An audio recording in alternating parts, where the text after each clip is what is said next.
Hello दोस्तों, welcome to your channel as they like it. क्या आपको पता है कि हाल ही में नेपाल के प्राइम मिनिस्टर ने हिंदुस्तान का दौरा किया है और दोनों कंट्रीज़ के प्राइम मिनिस्टर ने मिलके एक इंडो नेपाल ट्रेन सर्विस भी चालू की है। तो आइए जानते हैं क्या है ये पूरी खबर। दोस्तों, हिंदुस्तान और नेपाल के प्राइम मिनिस्टर्स ने मिलके एक first cross border railway link set up किया है जो कि ऑपरेट करेगा Jaynagar in Bihar to Kurtha in Janakpur in Nepal. India ने साथ ही साथ रुपे कार्ड फैसिलिटी भी नेपाल में स्टार्ट की है, जिसके कारण दोनों कंट्रीज़ की फाइनेंशियल कनेक्टिविटी एंड कॉपरेशन बढ़ेगा और इससे टूरिज्म को भी बढ़ावा मिलेगा। यहाँ पे दोस्तों आपको ये भी बता दें कि नेपाल के विजिटिंग प्राइम मिनिस्टर ने बॉर्डर डिस्प्यूट को भी मुद्दा बना के उठाया है और यहाँ पे इसलिए ज़रूरी हो जाता है जानना कि हिंदुस्तान और नेपाल के बीच में बॉर्डर डिस्प्यूट क्या है। करेंटली इंडिया और नेपाल के बीच में दो जगह पे बॉर्डर डिस्प्यूट है। पहला तो सुस्ता एरिया है जो कि वेस्ट चंपारण डिस्ट्रिक्ट बिहार में आता है और तीसरा है कालापानी, लिम्पाधुरा और लिपुलेक ट्राई जंक्शन। ये देखते हैं कालापानी बाउंड्री इशू क्या है। जो कालापानी रीजन है ये कालापानी वैली है जो कि पिथौरागढ़ डिस्ट्रिक्ट ऑफ उत्तराखंड में आती है और ये कैलाश मानसरोवर रूट में भी सिचुएटेड है। काला पानी जो है ये एक एडवांटेजियस लोकेशन पे है, लगभग 20,000 फीट की दूरी पर, और यहाँ पे एक ऑब्जर्वेशन पोस्ट भी है इंडिया की। यहाँ पर जो है काली रिवर बहती है जो कि डिमार्केट करती है बाउंड्री को इंडिया और नेपाल के बीच। दोस्तों, एंग्लो नेपलीज वॉर के बाद किंगडम ऑफ नेपाल और ब्रिटिश इंडिया ने 1816 में एक ट्रीटी ऑफ सगौली साइन की थी, जिसके हिसाब से ये कहा गया था जो काली रिवर है वो नेपाल की वेस्टर्न बाउंड्री होगी इंडिया के साथ। काली रिवर का सोर्स को लोकेट करने की दिक्कत के कारण ये जो बाउंड्री डिस्प्यूट है इंडिया और नेपाल के बीच में खड़ा हुआ है। ये काला पानी डिस्प्यूट जो है ये नवंबर 2019 में इरप्ट हुआ था जब इंडिया ने रिवाइज पॉलिटिकल मैप पब्लिश किया था, जिसमें कि triangular area of Kalapani, Lipulekh, Limpiyadhura जो है वो as a territory of Uttarakhand दिखाया गया था और इसी के बदले में काठमांडू ने भी एक रिवाइज पॉलिटिकल मैप निकाल दिया था।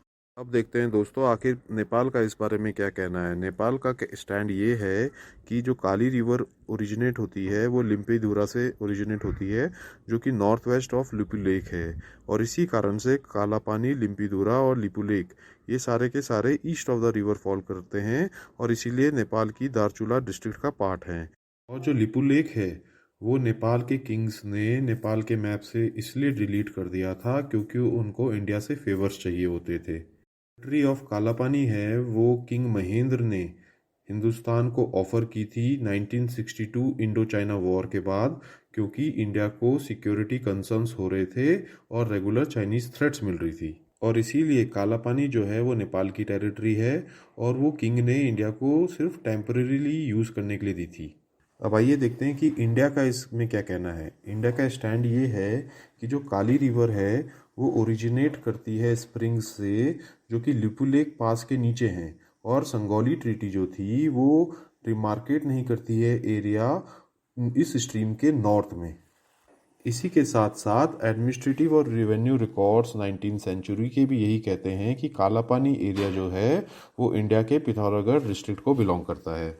अब आइए देखते हैं कि आखिर सुस्त रीजन जो कि चंपारण एरिया बिहार में पड़ता है वहाँ पे क्या डिस्प्यूट है। यहाँ पे जो है गंडक रिवर के कोर्स चेंज करने के कारण ये डिस्प्यूट अराइज हो रहा है। ये जो एरिया है ये गंडक रिवर के बैंक्स पे सिचुएटेड है और गंडक रिवर को नेपाल में नारायणी रिवर कहा जाता है। दोस्तों, अब देखते हैं कि आखिर दोनों कंट्रीज़ ने क्या एफर्ट्स किए हैं ये बॉर्डर डिस्प्यूट को सॉल्व करने के लिए। तो 1980s में दोनों कंट्रीज़ ने एक सेटअप किया joint technical level boundary working group, जिसे काम दिया गया कि वो बाउंड्री को डिलाइनेट करे। इस ग्रुप ने दोनों कंट्री के बीच में सारी बाउंड्री को डिमार्केट किया एक्सेप्ट कालापानी और सुस्त रीजन।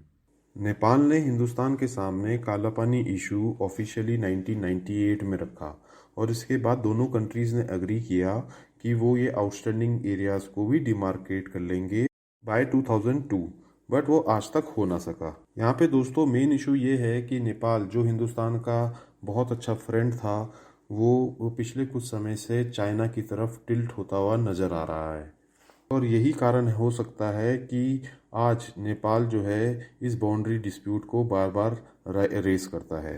तो ये इन्फॉर्मेशन जो है एग्ज़ाम की दृष्टि से बहुत इंपॉर्टेंट हो जाती है, क्योंकि ये हमारी नेबरिंग कंट्री है और इसमें चाइना एंगल भी है। तो अगर ये इन्फॉर्मेशन आपको पसंद आई हो तो इसे लाइक एंड सब्सक्राइब करें, साथ ही साथ हमारे इंस्टाग्राम और टेलीग्राम से जुड़ें, जहाँ पे कि हम फ्री क्वेश्चंस और फ्री गाइडेंस भी देते हैं। Thank you.